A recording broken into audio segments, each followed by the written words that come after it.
Hello guys, आज हम database management system पढ़ेंगे जो कि कंप्यूटर साइंस का एक सब्जेक्ट है।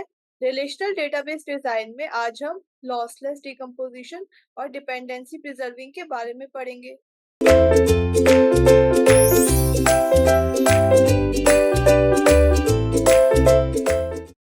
तो सबसे पहले देखते हैं लॉसलेस और लॉसी डिकम्पोजिशन क्या होता है।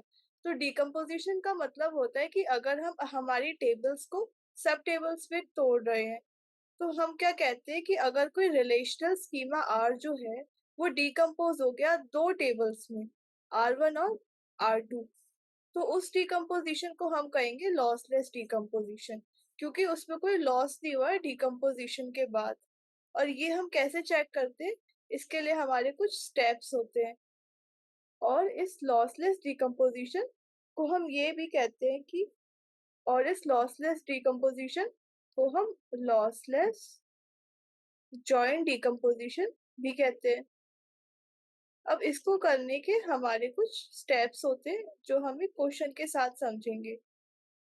तो हम ये अपना एग्जांपल ले लेते हैं जिसमें रिलेशन आर दे रखा है और कुछ एट्रीब्यूट्स हैं। एम्प्लॉय की आईडी, एम्प्लॉय का नेम, उसकी डेट ऑफ बर्थ, उसकी डिपार्टमेंट आईडी, डिपार्टमेंट का नाम, लोकेशन।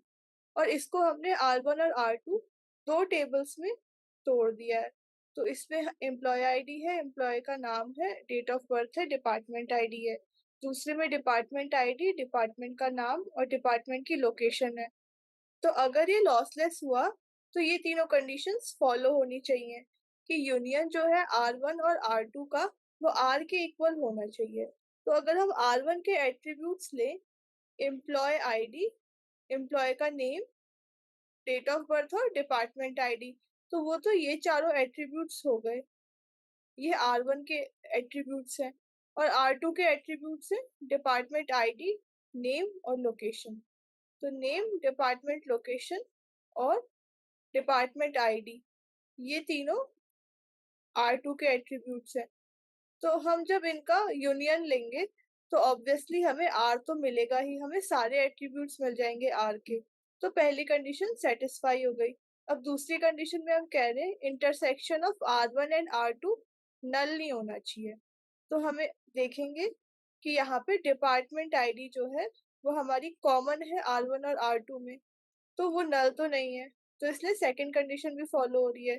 थर्ड कंडीशन में हम कह रहे हैं common attribute between R1 and R2 जो कि डिपार्टमेंट आईडी है, वो कैंडिडेट की है R2 की। तो देखते हैं, तो डिपार्टमेंट आईडी जो है वो कैंडिडेट की हम कह रहे हैं R2 की है, क्योंकि जो डिपार्टमेंट आईडी है वो डिपार्टमेंट आईडी को, नेम को और लोकेशन को यूनिकली आइडेंटिफाई कर सकती है, इसलिए ये हमारा लॉसलेस डिकम्पोजिशन है। और हमने भी तो यही कहा था थर्ड कंडीशन में कि जो कॉमन एट्रीब्यूट्स आते हैं R1 और R2 के, वो कैंडिडेट की होने चाहिए, या तो R1 के लिए या फिर R2 के एट्रीब्यूट्स के लिए। और हमारे क्वेश्चन में R2 के एट्रीब्यूट्स के लिए ये कैंडिडेट की बन रही है डिपार्टमेंट आईडी, जो कि कॉमन आ रही थी R1 और R2 में। अब हम डिपेंडेंसी प्रिजर्विंग के बारे में देखते हैं। तो हम कहते हैं कि अगर कोई डिकम्पोजिशन डी जिसमें R1, R2, Rn खूब सारी टेबल्स हैं जो कि R का डिकम्पोजिशन है, वो डिपेंडेंसी प्रिजर्विंग तब कहलाएगा जब जितनी भी फंक्शनल डिपेंडेंसीज है उनका यूनियन ओरिजिनल फंक्शनल डिपेंडेंसी के हो। तो हम कहेंगे कि अगर कोई भी फंक्शनल डिपेंडेंसी है वो एक बार तो अपीयर होनी चाहिए one of the relations of decomposition में। तो इन दोनों पॉइंट्स को हम इस एग्जांपल के थ्रू समझते हैं। तो हमें R दे रखा है एक रिलेशन जिसमें ABCD एट्रीब्यूट्स हैं। हमें R1 और R2 उसका डिकम्पोजिशन दे रखा है, जैसा कि हमने कहा था D, ये उसका डिकम्पोजिशन है। और हमें कुछ फंक्शनल डिपेंडेंसीज दे रखी हैं, तो हमें चेक करना है कि क्या ये डिपेंडेंसी प्रिजर्विंग है या नहीं। तो उसके लिए हम क्या करेंगे, हम देखेंगे कि जो R1 है उसमें है A, B और C। तो जो A है वो फंक्शनली डिटरमाइन करता है B को, तो A फंक्शनली डिटरमाइन कर रहा है B को, ये वाली डिपेंडेंसी है इसमें। और R2 जो है CD है, और हमारे पास ये वाली फंक्शनल डिपेंडेंसी भी है, C फंक्शनली डिटरमाइन करेगा D को। तो ये दोनों तो है हमारे पास, लेकिन ये वाली तो हमारे पास आ ही नहीं रही है किसी भी रिलेशन के अंदर। तो इसलिए हम कहेंगे this is not dependency preserving, क्योंकि जो दोनों रिलेशंस है R1 और R2, ये हमें सारी फंक्शनल डिपेंडेंसीज नहीं दे पा रहे। और डिपेंडेंसी प्रिजर्विंग की कंडीशन थी कि जितने भी रिलेशंस है उनमें एक बार तो फंक्शनल डिपेंडेंसी प्रेजेंट होनी ही चाहिए, और ये वाली नहीं है।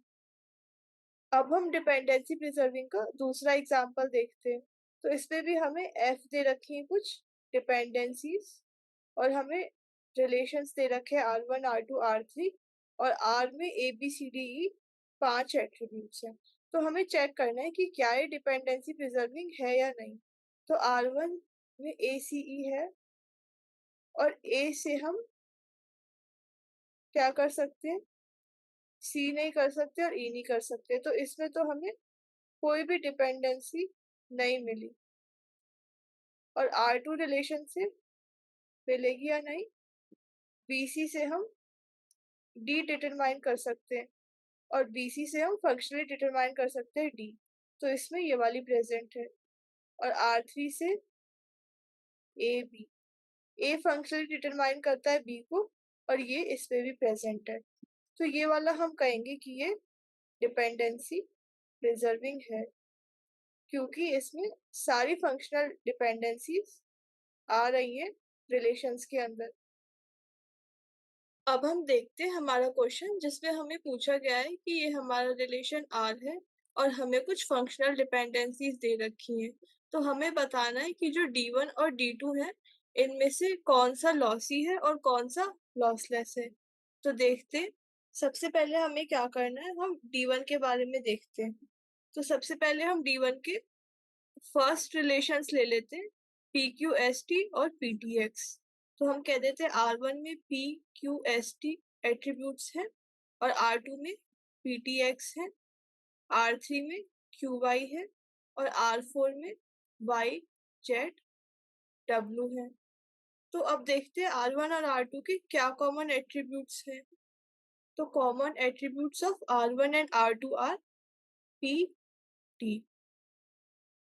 तो R1 और R2 का हम कंबाइंड रिलेशन कैसे लिख सकते हैं, R1 ब्रैकेट में PQST, और ये X भी लिख देंगे साथ में। तो हमारे पास तीन रिलेशंस बचे, R1, R3 और R4। अब R1 और R3 के कॉमन एट्रीब्यूट्स देखते हैं क्या क्या है। तो R1 और R3 के कॉमन एट्रीब्यूट्स Q हैं।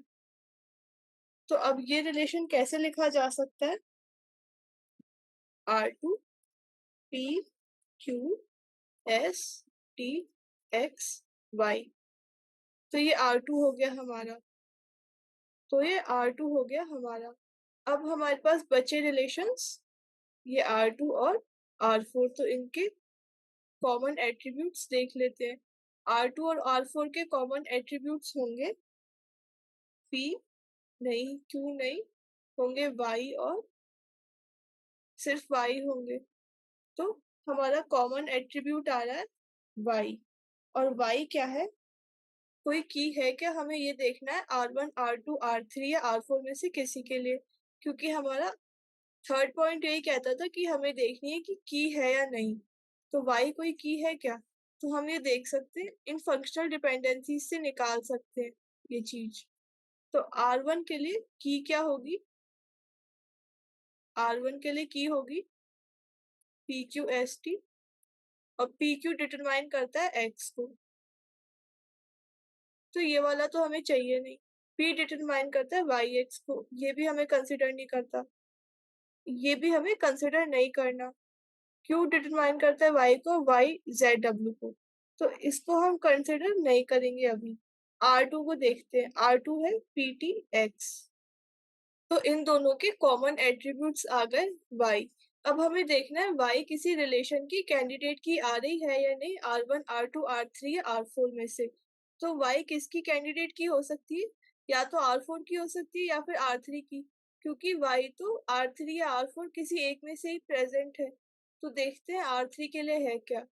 तो हाँ, R3 के लिए कैंडिडेट की है, क्योंकि हमें ये वाला रिलेशन दे रखा है, तो ये हमारी कैंडिडेट की हो जाएगी।